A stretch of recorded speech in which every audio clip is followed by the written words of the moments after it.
Amirul Mu'mineen alayhi salam. That is not iman, is it?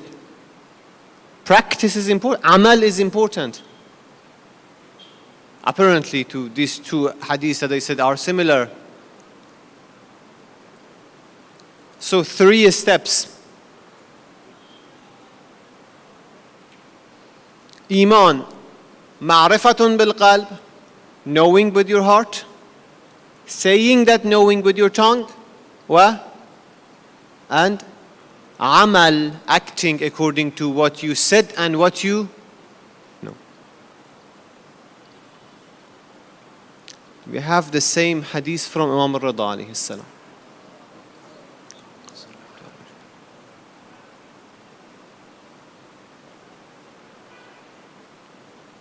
That is why every time in Quran you see إِنَّ الَّذِينَ آمَنُوا وَعَمِلُوا الصَّالِحَاتِ. We don't have one part that Allah subhanahu wa ta'ala mentions iman without amal salih. مَنْ عَمِلَ صَالِحًا مِنْ ذَكَرٍ أَوْ أُنْثَى وَهُوَ مُؤْمِنٌ. Iman comes.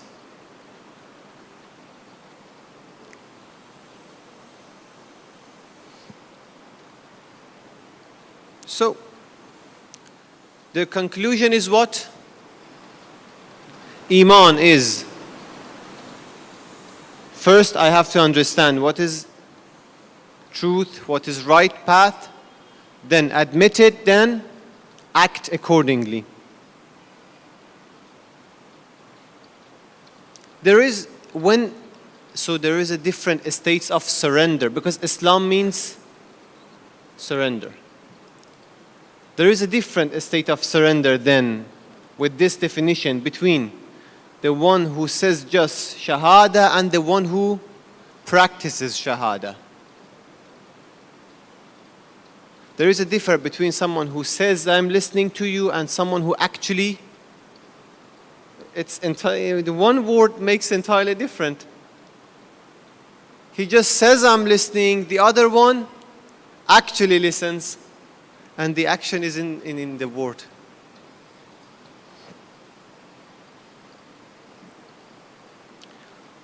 The differ is here. According to a hadith from Imam Sadiq alayhi salam,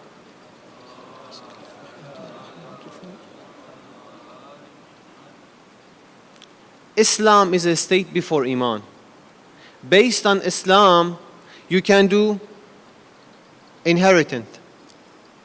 You can do marriage, right or wrong. Muslim inherits in the rules of inheritance, applies for Muslims, right or wrong. The rules of marriage applies for Muslims as well. Imam Sadiq alayhi salam says, "Wal iman alayhi yuthabun." But the thawab, the reward, is going to distribute it according to iman. Reward on the day of judgment in the eye of Allah subhanahu wa ta'ala is based on iman. Now you might wonder why someone who doesn't have the action, doesn't want to do accordingly, why someone must say the shahada, say the first 2 steps, come the first 2 steps and then take the third. Why? And lots of people might be like that. Inshallah, we are not one of those. Inshallah, we are one of those who does all the 3 steps of Iman in the highest possible way. At the beginning of Islam, of Nubuwwah of Rasulullah sallallahu alaihi wasallam, in the history we are talking right now, and then we go back toward it. 2 motivation: fear and hope. Fear of, because that was harb, that was wars, right?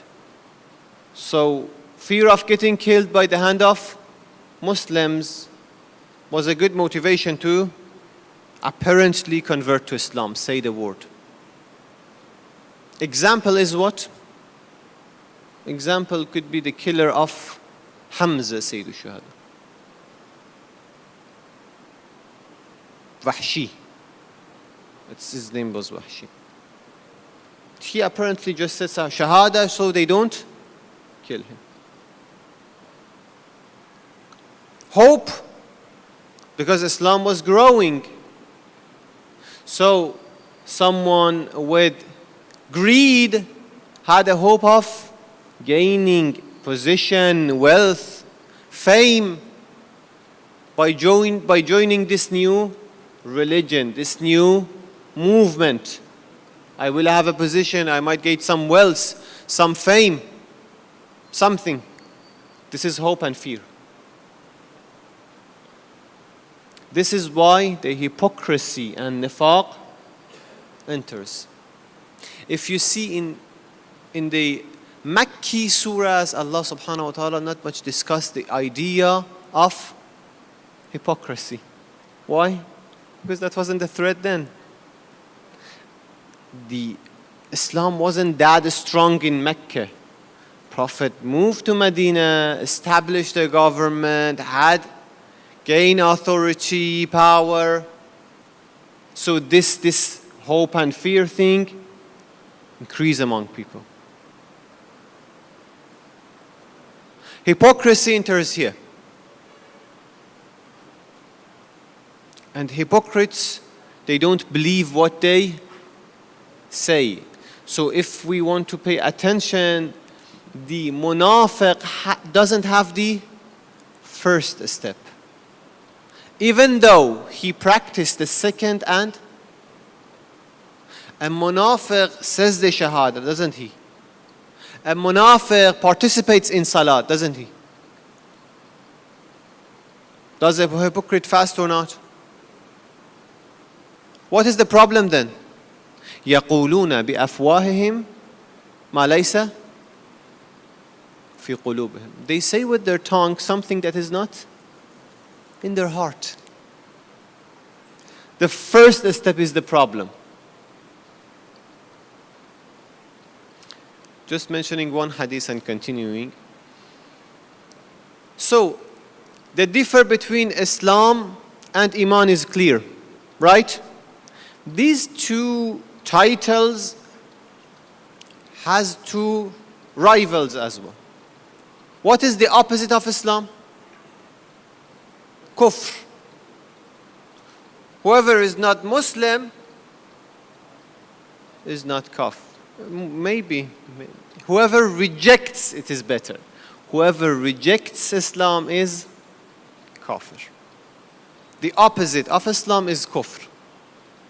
What is the opposite or what's standing on the other side of Iman? So Islam, kufr. Iman is nifaq. Right? What is the entry toward Islam? The key entry toward Islam is what? Shahada. Ashhadu an la ilaha illallah wa ashhadu anna Muhammadan Rasulullah.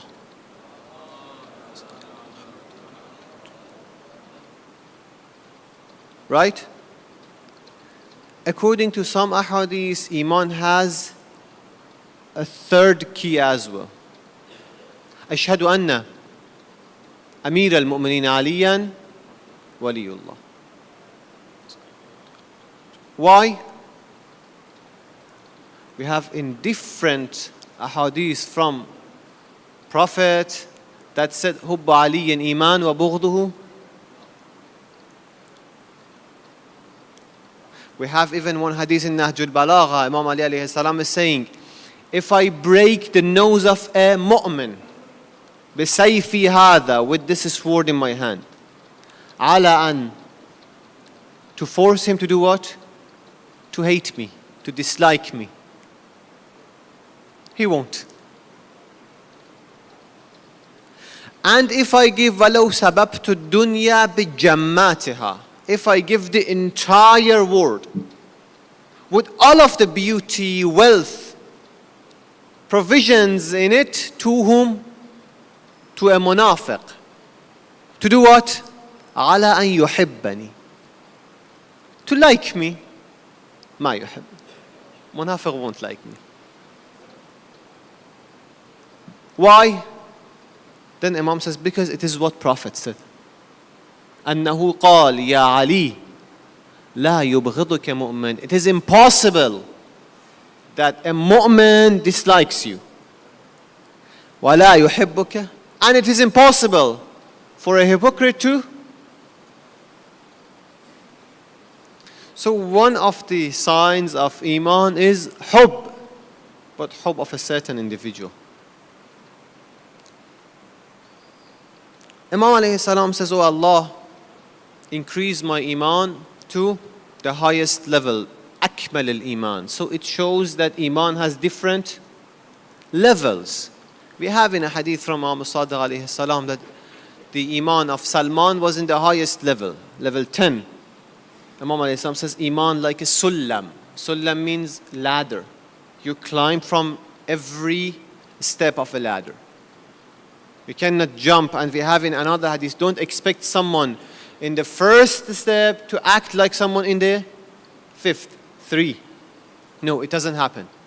Expect everyone according to their levels. Imam says Salman was in level 10.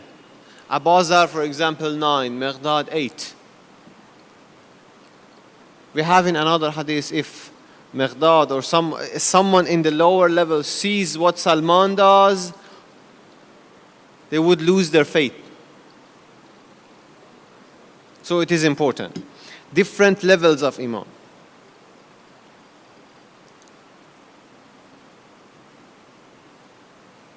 There are different levels of Iman, but let's move to the second part so they don't blame me, right?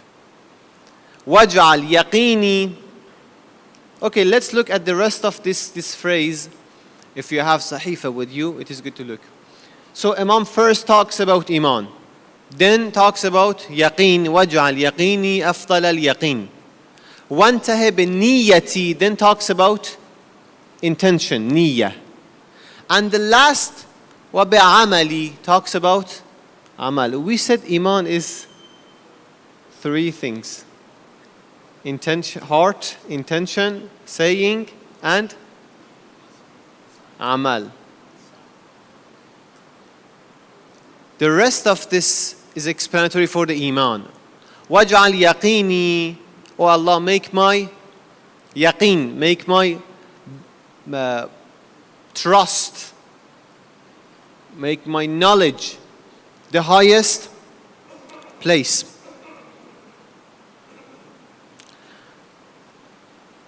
What is yaqeen? Is a state of heart. In Surah Al-Baqarah, Prophet Ibrahim asks something from Allah subhanahu wa ta'ala. رَبِّ أَرِنِي كَيْفَ تُحْيِي الْمَوْتَى. Oh Allah, can you show me how you are going to bring back the dead? Allah subhanahu wa ta'ala says, أَوَلَمْ تُؤْمِنْ. Don't you have Iman? قَالَ بَلَى. Said, yes, I have. وَلَكِنْ لِيَطْمَئِنَّ قَلْبِي. I have Iman, but I want my heart to be in the state of itminan, in the state of trust. Then Allah subhanahu wa ta'ala explains. Yaqeen is another thing.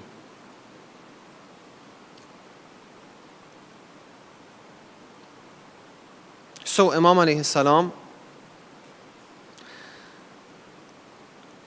says, وَاجْعَلْ يَقِينِي, make my trust or belief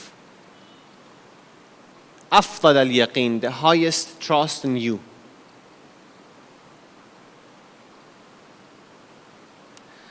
There is a saying from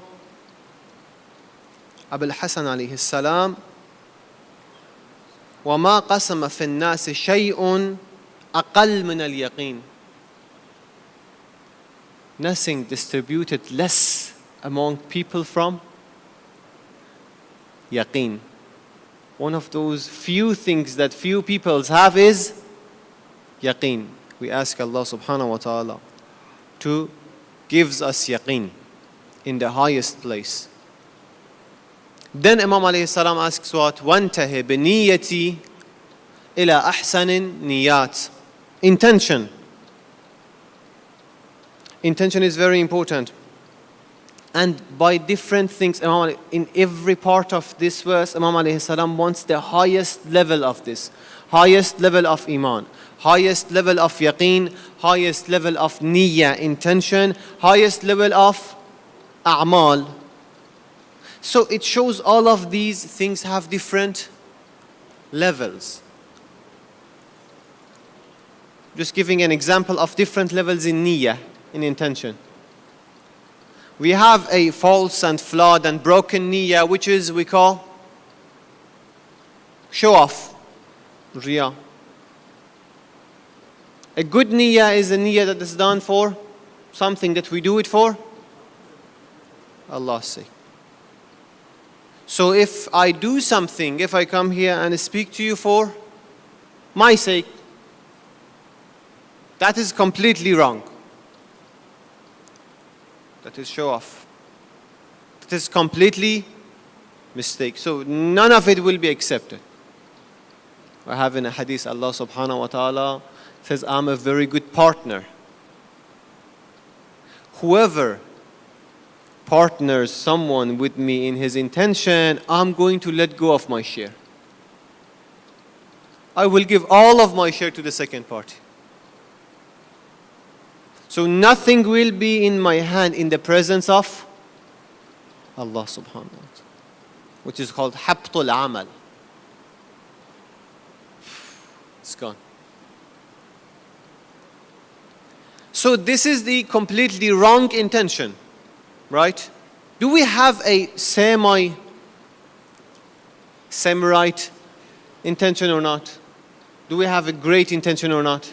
Or we have wrong and right? We have wrong and right, but right has different levels. I'm sure you all heard aware of the hadith that is mentioned again by Amirul Mu'mineen alayhi salam and Imam Hussein alayhi salam. إن قوما عبدوا الله رهبة فتلك عبادة العبيد. Some people worship Allah subhanahu wa ta'ala because they are afraid of punishment. This is the worship of servants, slaves. Some people worship Allah subhanahu wa ta'ala raghbatan.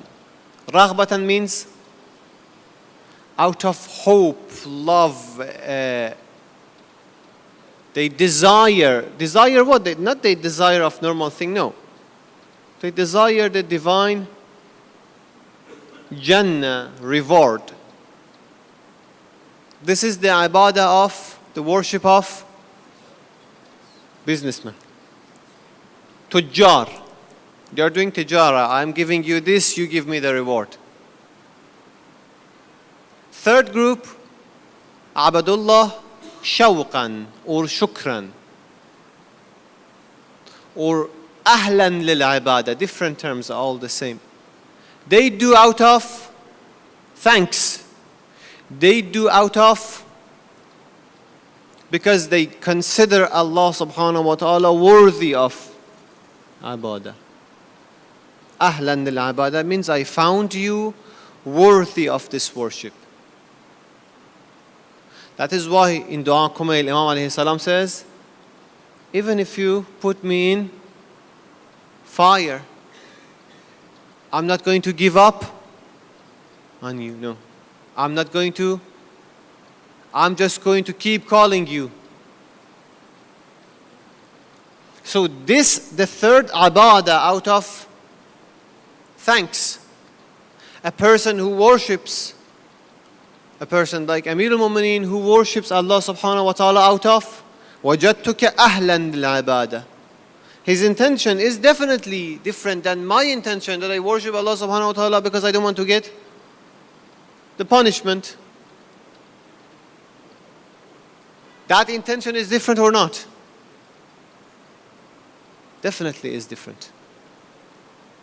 So we have a broken, false intention niyyah. We have a good niyyah, we have a great niyyah. Right? We ask Allah subhanahu wa ta'ala to give us tawfiq of being able to practice, to make our a'mal, or niyat, or yaqeen, and at the end, or iman, to the highest place of iman. And we ask Allah subhanahu wa ta'ala to make the reappearance of our 12th Imam faster and sooner. ببركة الصلوات على محمد وآل محمد.